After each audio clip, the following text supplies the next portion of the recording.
Alright, well, let's go into the HBO part. We basically won last night. This time was a little bit more competitive. Showtime was kind of like beating HBO with consistent days. I'm going with Showtime, bro. You already know what I'm going. You went with the Showtime? I'm going with the Showtime. Showtime with content, HBO with quality. I mean, we're talking about the actual fights. Right, content. Yeah. So Showtime kind of won again because they had more. Well, no. HBO had 2 knockouts last night. Yeah, but the second one was kind of that's what I'm saying. Like, the second one wasn't a lot of competition. But let's go to the undercard. Chaz Witherspoon versus Chris. Let me tell you something about GYGB fam and to the other GYGB fam out there. Listen, man, we're from Philly. No hidden agendas. No mistake about it. Just because we interview a fighter doesn't mean that we're biased towards the fighter. And we never even gave prediction for the Chaz Witherspoon Chris Arreola fight. And I've said on record, check some of my previous posts, that this was going to be a very, very tough fight for Chaz Witherspoon. And it was. And it was a tough fight. It was a tough fight. You know, but you know one thing, what I liked about the fight, Chaz was able to find him with the jab, and he countered him. But Arreola just had that power, man. He did that overwhelming power. This is like, shout out to Chaz Witherspoon. Yeah, shout out to Chaz. We gonna try to get Reggie Noble. He reminds me of that man so much, man. You know what I'm saying? So, the first round, when he kept his distance, it's funny. Lennox said he said it before the fight because with his height, he said he needs to stop crouching in and exchanging with people and use his distance and his length. He started out the fight, the jab. He was giving Chris trouble. He was. And Chris remained calm, and Chris forced the pace towards the end of the round. You know he remained calm? I thought he was throwing bombs like that because he got hurt. I actually thought Who got hurt? I thought Chris got hurt with one jab that Chaz landed on Chris. He landed some good inside shots. No, he was mixing it up nice early on. Right, and then even Chris said it at the end of the But fight. here's the OS punch. He said when you get hit like that. The OSHIT. He said you get hit. I didn't want to say it. But when you get hit like that, he said, and that was prompted Chris to really come at Chaz hard. Because Chaz, in that first round, Chaz was landing some good inside uppercuts. I thought the inside where he needed to be. When Chris jumped on him, and punched himself out, and Chaz didn't do anything. Right. Like at the very end of that round, Chris was sitting there after throwing that big barrage, and I think Chaz might have been buzzed a little bit, but I thought Chaz, that was an opportunity for Chaz to jump on him. But then after that, Chaz had a good second round, but then Chris just seemed like a stronger fighter. That's what Sleep just said. We can go X's and O's all day. What it all comes down in the heavyweight division, different from any of these other divisions, the strength always overpowers the skill in the heavyweight division. Sometimes we'll say, I think it has something to do with fatigue. Yeah, fatigue and the bigger fighter imposing his will. We always say, well, they stopped throwing punches, or they should have did this, or should have did that. We've been training. I know why. Yeah, and it's like we say that, but how do we don't know the physical strength? Me leaning on you and you feeling my power. That might have slowed. Well, Chaz said himself in the interview after the fight.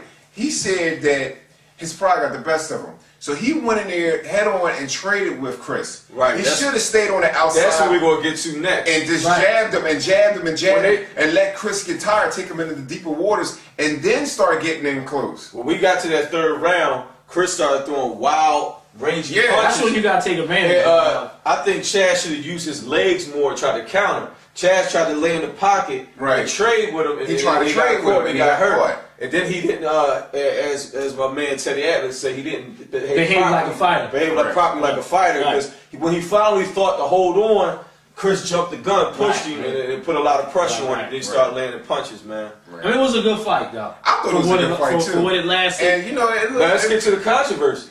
The fight, the end, that was a horrible job by the referee. Yeah, it was. You know, it was even considered, it was no contest or something, right? No, they disqualified. They disqualified Witherspoon. Right. But look, this is the whole thing. Because it was a knockout. Right. Yeah. Fans, I want you to but chime they didn't in. rule it a knockout. I want you. It was a disqualification. This is what I saw. The fans, I want you to chime in and tell me your opinion. The referee never heard the bell. That was the problem. Right. He never heard the bell. Now, when Chaz fell down, Chaz should have been counted out. He should have been able to continue because he got up, he fell again. Generally, when that happens, referees wave the fight off. Yeah, but you know what I'm noticing? All right, but listen. Then he got up, and when Chaz got up, he fell back against the ropes. He said, "Walk to me."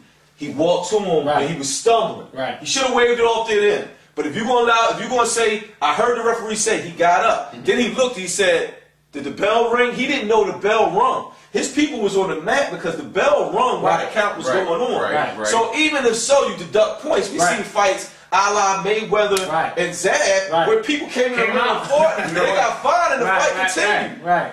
Actually, when I saw that last night, I actually thought they were going to continue. You know, there was a whole bunch of controversy. Everybody was in the ring. The ref was confused. The ref was confused. I thought they was just going to say, all right, well, let's get back to it. Right. But, you know, they were on his people were on the mat because they heard the bell. They heard the bell. And then he said, the referee said he beat the count. He said he beat the count. Right. So that's why it was his father or somebody else walked towards him. Because he said he beat the count. He thought everything was cool. They'll probably fight again. And he disqualified them for being on the mat. That didn't make any sense to me because the ref never properly used the count. Let me tell you why they're not going to fight again. These guys are climbing the ladder to prove that they are worthy of being the next heavyweight champion. They're all in like a barrel. They're like a barrel of crabs getting to the top. They're not building rivalries amongst each other. Everybody's trying to get the crown from Klitschko. That's what this whole thing is about. You know, to get a USA base heavyweight back at the top of the division. Peter's about too, right? And Peter's about, but Klitschko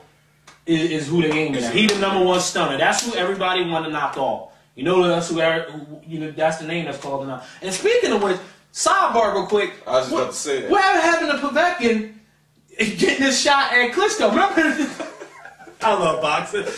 Remember, that was a #1 Olympic. That fight was for the #1 spot. So who's Klitschko fight? Tony Thompson, who's from the USA. You know what I mean? He's fighting Tony Thompson, and they just straight gagged. Tony Thompson is. I have no idea, man. They gagged my man Povetkin. You know what I'm saying? And well, that's just like who's next? That's just like who's next thinking he's fighting Peter. No. Toronto. Shout out to Sarah. That's like him thinking they kept trying to chump him and then Vitaly was going to step in the middle. Oh, you remember that? There's a whole lot of it's politics in the sport of boxing. But you said speaking of people coming up, but man, Eddie Chambers for all that. Yeah. Last night, nobody know. It was Friday night? Yeah, he got a 4th round knockout over some guy named Butler. I'm gonna be honest, I don't know who the guy was. You know, we keep it real. You know where it took place? In the Cayman Islands. It was the same. Oh, Andre Ward was let out the witness protection program again last night. You know what I'm saying? Like, what's really good with Andre Ward? Anybody know anything? Holla at GYGB, man.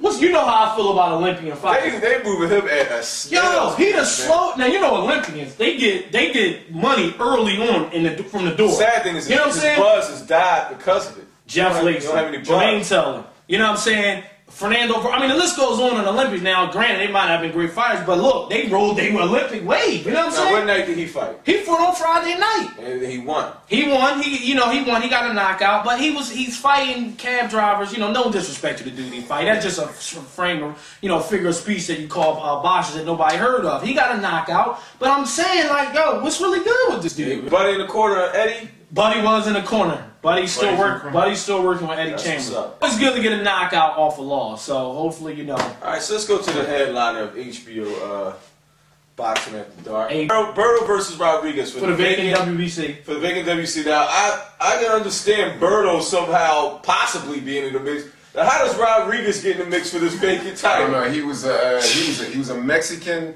policeman. Yeah, he got an interesting story. And he actually was fired. He looks like an actor. He looks like an actor who belongs to the next Bob Fast and Furious. He came with the Bob Big Boy's hairdo in the beginning. The pompadour. He looks like he used to be on Fast and Furious. You know how you look at a guy and you just wonder. You know Berto gonna knock him out as soon as he comes out. You just wonder what round for this WBC belt. That's we ain't got enough time in this 10-minute segment we do to get into the politics of rankings of boxing for these belts and sanctioning body. Shut up! No, I didn't. Let's get into Berto. Luke set it up real good. It wasn't really nothing to talk about the fight. He knocked the dude out. He fought a scab. Let's talk about Berto, where he fits in the welterweight division. I think that's more. Now, I'm not sold on Berto yet. Now I'm gonna say this: when we went to the Pat Vitale fight, and he fought. Who did he fight on that undercard? We saw a different side of Berto. David Estrada. We saw the toughness side of him. You know, because we had some game veteran Estrada who took a lot of people to war. We had questions about Berto's chin. He was eating a lot of leather in that. I saw a lot of him in that fight that made me a believer